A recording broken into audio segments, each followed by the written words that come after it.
In 1809, the world was changing. Great Britain signed a treaty ending the Anglo-Turkish War and agreed to fight with the Turks against the French. In America, the Supreme Court ruled the federal government is above the individual state. James Madison was sworn in as the fourth president. The Napoleon Wars were in full force, and Abraham Lincoln was born. The same day Abraham Lincoln was born, the man in our story was also born.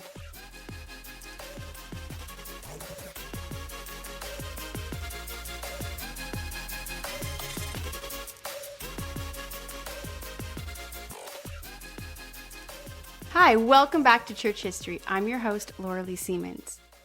If you haven't gotten an episode in a little while and you listen to the podcast through a podcasting app, I am having a little bit of a problem with my host site currently, and some of my podcasts are not getting out.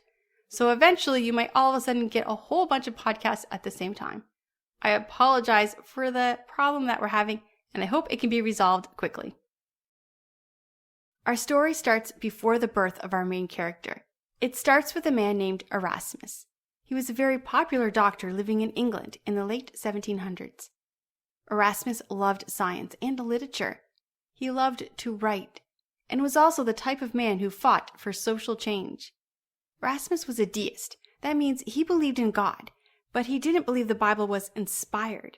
He also did not believe that God cared about the world. He rejected the idea that God had created the world. He wrote his theories of what he believed and how he believed the world came into existence. Erasmus is not well known today. He died without anyone taking his ideas seriously. And he never met his grandson.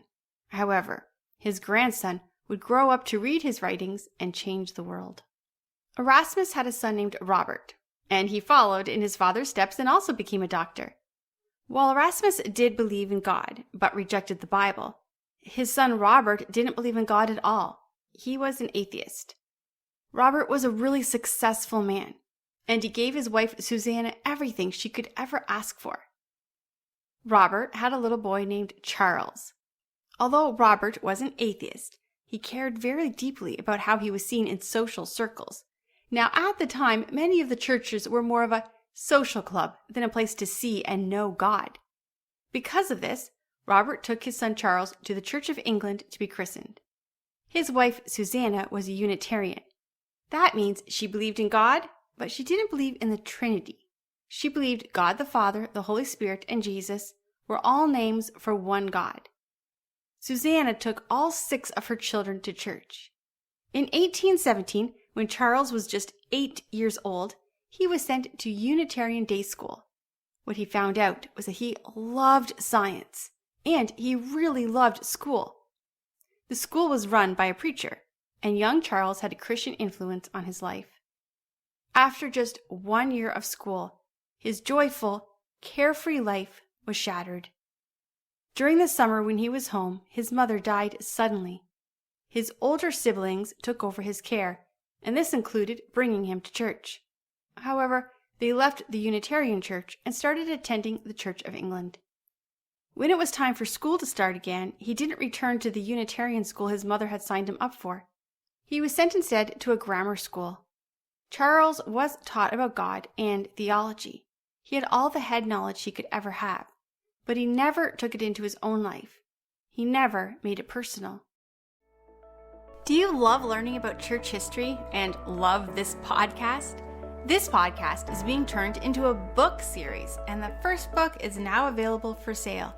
You can find the link in the show notes. And now, back to our episode. Just like Erasmus and Robert, Charles would grow up to study to become a doctor. The plan for his life was laid out from the time he was born. So, he headed off to study and prepare for his life as a doctor. Charles loved learning about science, and he was so excited to study medicine. Everything was going great, until the students had to deal with corpses. In order to be ready to deal with bodies that are alive, students practiced on bodies that were dead, and Charles could not handle this. He didn't want anything to do with corpses, especially nothing to do with cutting them open. And that's when Charles knew he was in trouble. He would not be able to finish medical school unless he was willing to operate on corpses. But he really wanted to continue studying sciences. He was really interested in natural history and zoology. Robert was very angry with his son, and he wrote, "You care for nothing but shooting, dogs, and rat catching. You will be a disgrace to yourself and all your family." Even though Robert was an atheist, he did see the church as a career that would put his son in good social standings, and Charles would be able to study nature, and he would only have to teach 1 day a week. Charles thought the idea of a career in a church sounded great. He loved the idea of finding a church out in the country somewhere, where he could spend lots of time in nature and study zoology. There was one problem. What about the ethical question? Could he be a pastor if he thought the teachings of the church were silly? He didn't understand how anyone could possibly believe the Bible was true. And he wondered how ethical it would be to be a pastor if you didn't believe in the creed of the church. He wrote this in his journal. "I asked for some time to consider. As from what little I had heard and thought on the subject, I had scruples about declaring my belief in all the dogmas of the Church of England. Though otherwise I liked the thought of being a country clergyman, and as I did not then in the least doubt the strict and literal truth of every word of the Bible, I soon persuaded myself that our creed must be fully accepted. It never struck me how illogical it was to say that I believed in what I could not understand, in what is in fact unintelligible." Charles headed to Cambridge. He spent time studying the Bible, and God was calling Charles. Charles had a professor named William Paley. William Paley taught natural theology. Natural theology believes that you can find God and learn about God from nature, instead of the Bible. Natural theology proves the existence of God from nature and rational thought. The natural theology doesn't use the Bible to prove the existence of God. Charles was drawn into the theology because of his love of nature. The problem is, when we put our faith in our own rational thinking instead of in the Word of God, then we are putting our foundation of faith in us instead of in God's Word. William Paley did have good intentions. He believed he was helping people who were struggling with their faith. Instead, he caused his students to question the authority of the Bible. Once the Bible itself is called into question, the book of Genesis becomes the first book the students would stop believing in. They first threw out the story of Noah, then the story of creation. Charles was studying theology, but took as many classes as possible in the sciences. He studied plants and animals. At this time, the science classes were beginning to outright deny the authority of the Bible. Charles didn't get his theology degree. He eventually admitted he wasn't called to be a pastor and really had no interest in the Bible or the church. Instead, he got a job working on a ship, the HMS Beagle.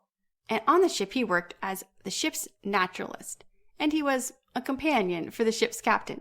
And Charles loved this job. He traveled all over the world, visiting different land areas, and he wrote about all of them in his journals. He also spent time reading, including the writings of a man named Charles Lyell, who taught the world was millions of years old. Charles had already started doubting the Bible, with the influence of his father, his theology professor, and now Charles Lyell. His doubts on the authority of the Bible was growing. However, Charles would argue with the other sailors, and he defended the Bible as a moral compass for life. He wrote this in his journal: "But I had gradually come by this time to see that the Old Testament, from its manifestly false history of the world, was no more to be trusted than the sacred book of the Hindus, or the beliefs of any barbarian." October the 2nd, 1836, he landed back in England. He took everything that he had collected on his trip and began to study it. He loved nature, and he found that when he was with nature, things seemed to just make sense. Are you enjoying this podcast? Do you want to support this podcast? Well, pour yourself a cup of coffee and imagine waking up each morning with a reminder from our church fathers. Check out our Etsy page where you can find mugs with quotes from great men and women of God. You'll find a link in the show notes. And now, back to our episode. 3 years later, he married a girl named Emma. Charles' father encouraged his doubts with the Bible and his doubts with God. However, he told Charles to make sure he did not let Emma know about his doubts. The two were married, and once married, Charles found it harder to hide his unbelief. Emma loved Charles and became very concerned for his soul. She believed she was marrying a man who had studied theology and had at one point wanted to go into the ministry. But she quickly found out she married a man who was in the process of rejecting the Bible entirely. Emma prayed for Charles and tried to encourage him to turn his heart back to God. Charles was also reading his grandfather's writings. Even though he had never met his grandfather, he felt connected to him while reading his writings. This grounded him even further into the denial of the Bible. Emma and Charles had a little girl named Annie. Charles fell head over heels in love with Annie. She was the apple of his eye. When Annie was 10 years old, she suddenly became sick. In just a few days, she died.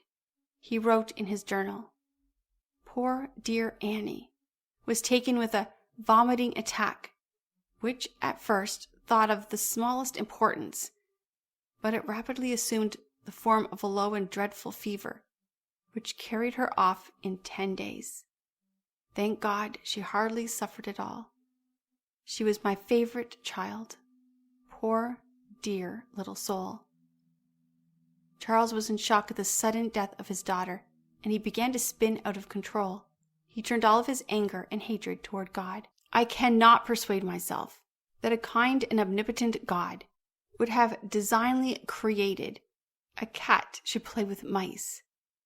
This very old argument from the existence of suffering against the existence of an intelligent first cause seems to be a strong one, whereas, as just remarked, the presence of much suffering agrees well with the view that all organic beings have been developed through a variation and natural selection. Many people who question God use the argument, how can a good God let bad things happen? And this was the question that finished off the battle in Charles' mind. He wrote in his journal, "My theology is simple, muddled. I cannot look at the universe as the result of blind chance. Yet I can see no evidence of design. When thus reflecting, I feel compelled to look at the first cause. Having an intelligent mind in some degree, I deserve to be called a theist." Charles began to teach that God was the origin of life, but that God didn't care about his creation, and once he created it, he left it alone. He began to want to know more about how life began. During his time on the ship traveling the world, Charles had created lots of collections. He wrote about them, and he also drew about them. Charles didn't invent the idea of evolution. It was already a theory that people were talking about. Even his grandfather had believed it. He believed that what he saw actually proved the idea. One of the things he noticed was that animals, such as birds, had adapted to the environment that they lived in, with things such as colors or beak shapes. He could see that the different types of animals had changed to adapt to their environment, and he used this scientific observation to jump to a theory that cannot be observed. And this is the idea that one animal had adapted or changed over time into a completely new animal. The animals he had seen were finches on an island. While a bird may change to adapt to its environment, in the end, it's still a bird. Charles wrote that animals had evolved from different animals altogether. And even more, he believed that humans had evolved, and were still evolving. And the most evolved was a European gentleman. For example, he wrote of the indigenous people of Australia that they were far down on the list of evolved people and closer to an animal. He wrote, "At some future period, not very distant as measured by centuries, a civilized race of men will almost certainly exterminate and replace the savages' races throughout the world. At the same time, the apes will no doubt be exterminated. The break between man and his nearest allies will be wider, for it will intervene between man in a more civilized state, as we have hope, even, that the Caucasian and some ape as low as a baboon, instead of now being between the Negro or the Australian and the gorilla. November 24th, 1859, Charles' book was published. It was called On the Origin of Species by Means of Natural Selection, or The Preservation of Favored Races in the Struggle for Life. Most people don't realize that that was the actual title of his book. Let me read it again. On the Origin of Species by Means of Natural Selection, or The Preservation of Favored Races in the Struggle for Life. Remember our story of William Wilberforce? We told 3 episodes of him. He died in July of 1833, a few days after slavery was outlawed in England. America had outlawed the importing of slaves, and some of the states had outlawed slavery completely. The fight to end slavery in the states was in full swing by 1859, and would be ended in 1865, just 6 years after Charles wrote his book. This is important because while today Charles' book is known simply as The Origin of Species, and most people believe he wrote about the evolution of plants and animals and people, he also taught something called eugenics. He believed that with the theory of evolution, we can make a superior human race. He believed for the human race to finally evolve, those who are not fully evolved had to be killed, or at least not allowed to breed. Since the argument for slavery was in full swing, many people loved this theory. The book allowed them to reject God. We didn't come from God, but by our own power of evolving. It also allowed for slavery, genocide, stealing land, and eugenics. If the indigenous people were a lesser form of human, or not human at all, then they could be treated the same way we treat animals. If you could own a horse and make it work your fields, then you could own a black person who was closer to an animal than human. Satan used this teachings to keep the hate alive while the fight to end slavery was winning. People could now use science to defend their racist positions. Slavery was defended by science. When science became part of the racism, it started the whole new horror, eugenics. In America, a man named Francis Galton used Charles' theory to make eugenics popular in America. In fact, eugenics became part of American law. It was used to forcibly sterilize criminals, and then it moved to forcibly sterilizing people who had cognitive disabilities, then people with mental deficiency, foster children, poor people, and minorities were forcibly or tricked into being sterilized. We are going to talk more about this movement of eugenics in a future episode, but one name you might know is Margaret Sanger, who called for not only the sterilization of poor people, but also the death of people who are poor, and specifically black people. Margaret Sanger is the founder of Planned Parenthood, the leading provider of abortion in America, who still targets the black community, the poor, and the disabled. She also pushed to make it law that someone would have to prove they were financially able to have a child before being allowed to have a baby. Francis Galton, Margaret Sanger were not the only 2 people to use Charles's book to push eugenics.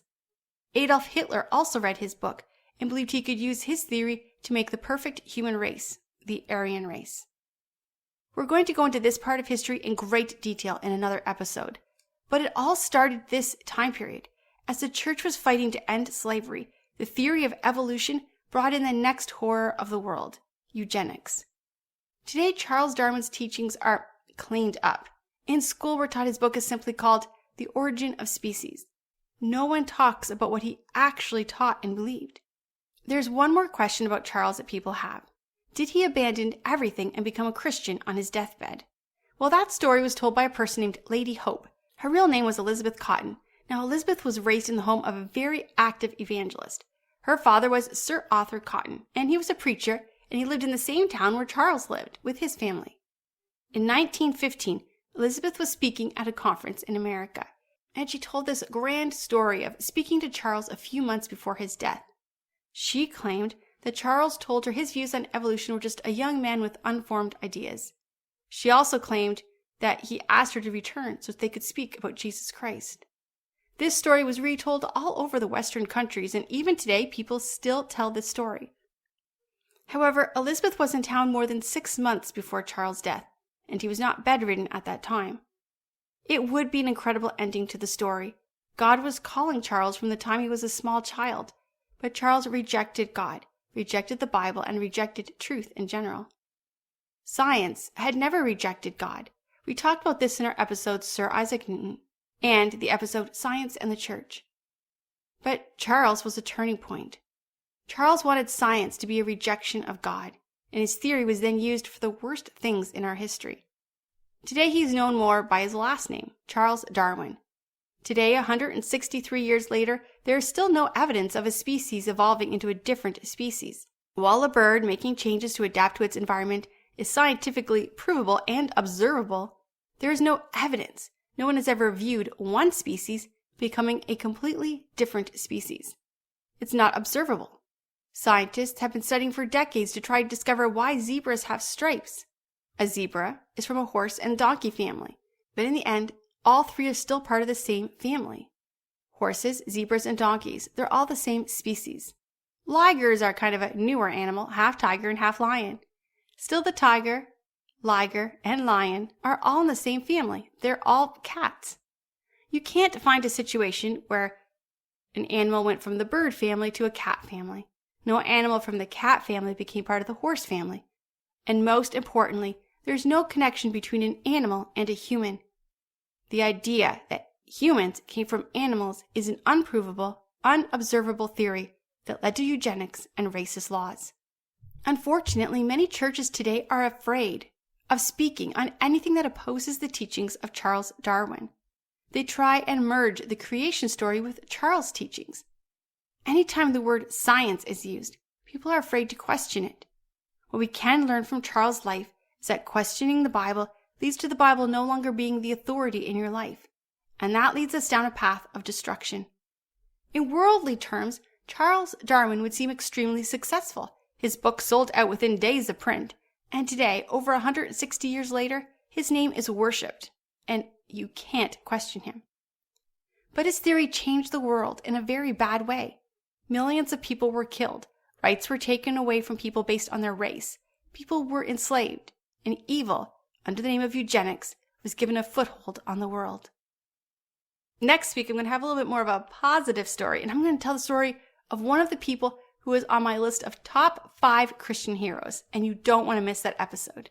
If you want to hear more podcasts, read some blogs, or check out my videos, you can go to lauraleesiemens.com. I'll see you next week.